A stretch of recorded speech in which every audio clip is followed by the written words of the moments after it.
සියලුම දෙනාට. ඉතින් අද මට හිතුණා බබාලට කොහොමද ගොටු කොලකැඳ පෝෂදායී විදියට හදලා දෙන්නේ කියලා ඔයගොල්ලොත් එක්ක බෙදා ගන්න.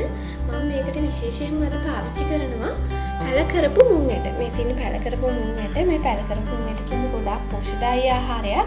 ඉතින් බබාලා කන්න අකමැති ආහාරයක්. ඒ නිසා මම මේ ගොටු කොලකැඳ එකට මික්ස් කරලා තවත් පෝෂදායී බව වැඩි කරලා අද පෝෂදායී ගොටු කොලකැඳ එකක් හදමු. ඉතින් අපිට මූලිකවම අවශ්‍ය වෙන්නේ හාල්, පොල්, පැල කරගත්ත මුං ඇට සහ ගොටු කොළ. දැන් අපි මුලින්ම කරන්නේ මේ පැල කරගත්ත මුං ඇට සහ මේ හාල් ටික එකට දාලා හොඳට බ්ලෙන්ඩ් කරගන්න ඕනේ. අපි දැන් මේ ටික බ්ලෙන්ඩ් කරගෙන එමු. දැන් මේ තියෙන්නේ හාල් සහ පැල කරන ලද මුං ඇට අපි හොඳට බ්ලෙන්ඩ් කරගෙන තියෙනවා. දැන් අපි බ්ලෙන්ඩ් කරගන්න ඕනේ අපේ ගොටු කොළ ටික හොඳට චූටියට කපලා ඒ ටිකයි පොල් ටිකයි එකට දාලා දැන් ඒ ටික බ්ලෙන්ඩ් කරගමු. දැන් මම මේ පොල් ටිකයි ගොටු කොළ ටිකයි හොඳට බ්ලෙන්ඩ් කරගෙන තියෙනවා. දැන් අපි හැම වෙලේම බ්ලෙන්ඩ් කරනකොට වතුර ටිකක් දාන්න. එතකොට මේක හොඳට මේ විදිහට බ්ලෙන්ඩ් වෙනවා. දැන් අපි බලමු කොහොමද මේක හදාගන්නේ. දැන් මම මේ බ්ලෙන්ඩ් කරගත්ත කොළ ටිකයි පොල් ටිකයි හොඳට මේ විදිහට පෙරා ගන්න ඕනේ. කොළ ටික අයින් කරලා මේ විදිහට අපි හොඳට පෙරා ගන්නවා. දැන් මේ තියෙන්නේ පොළුයි කොළයි අපි එකට දාලා හොඳට බ්ලෙන්ඩ් කරලා හොඳට පෙරාගත්ත කිරි ටික. මේ උක්කු කිරි ටික පළවෙනි කිරි ටික. මේ තියෙන දෙවෙනි කිරි ටික. මේකට වතුර දාලා ආයිත් මම ඒක පෙරාගෙන තිනවා. මොකද දැන් ටිකක් වැඩිපුර කැඳ හදනකොට අර බත් ටික තම්බ ගන්න අපිට මේ කිරි තමයි පාවිච්චි කරන්නේ. මේ දිය කිරි වලින් තම්බගෙන තමයි අන්තිමට අපි මේ මිටි කිරි පාවිච්චි කරන්නේ. ඉතින් මම ගෙදර අයටත් ඒක තමයි අද හදන්නේ. ඒ නිසා තමයි මේ ටිකක් වැඩිපුර අපි පාවිච්චි කරලා තියෙන්නේ. අපි දැන් බලමු කොහොමද කැඳ එක හදාගන්නේ කියලා.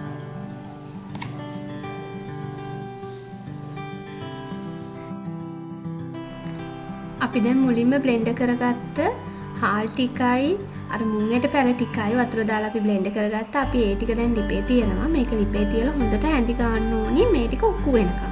මොකද මේක අඩිය අල්ලන්න පුළුවන්. ඒ නිසා හැඳි ගාම ඉන්න ඕනේ. මේක ටිකක් උක්කු වුණාට පස්සේ අපි දිය කිරි ටික දාගන්නවා.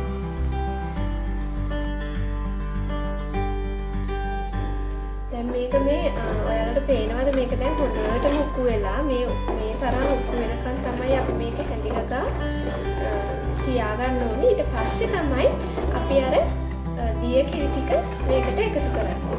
දැන් මේ පේනවද මේක හොඳට උක්කු වෙලා තියෙනවා.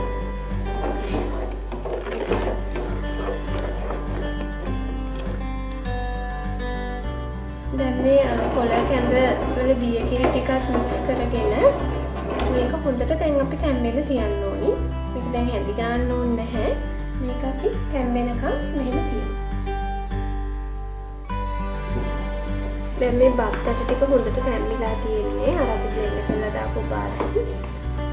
දැන් මේක හොඳට උතුරලා තියෙන්නේ බත් ඇට ටික තැම්බිලා තියෙන නිසා අපිට දැන් පුළුවන් මිටි කිරි ටික මේකට එකතු කරගන්න.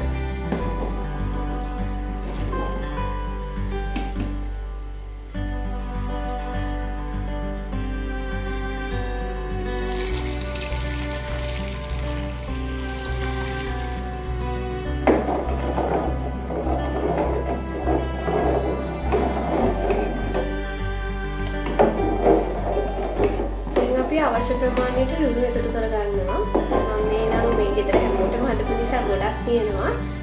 ඉතින් අවශ්‍ය ප්‍රමාණයට ඔයගොල්ලෝ ලුණු එකතු කරගන්න.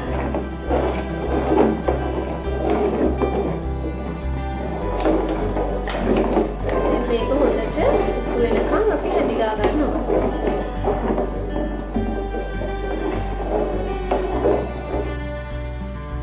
දැන් මේ තියෙන්නේ අපි හදාගත්ත ගොටු කොළ කැඳ එක.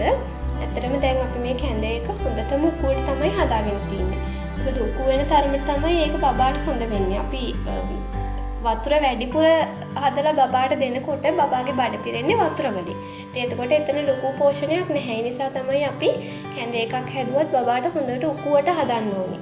වතුරෙන් බඩ පිරෙන්නේ නැති වෙන්නේ. ඉතින් ඒ වගේම තමයි අපි මේකට අද පැල කරපු මුංගයටත් පාවිච්චි කරන්න. ඒ නිසා ගොඩාක් පෝෂණීය ආහාරයක්. ඉතින් චූටි බබෙක්ට උදේට දෙන්න පුළුවන් පෝෂණීය ආහාරයක් තමයි අද අපි මේ හැදුවේ. ඉතින් අපිව තාමත් subscribe කරලා නැත්තම් අපිත් එක්ක එකතු වෙන්න අපිව subscribe කරන්න. අපේ ඉස්සරහ වීඩියෝස් බලන්න. එතකොට ලේසි.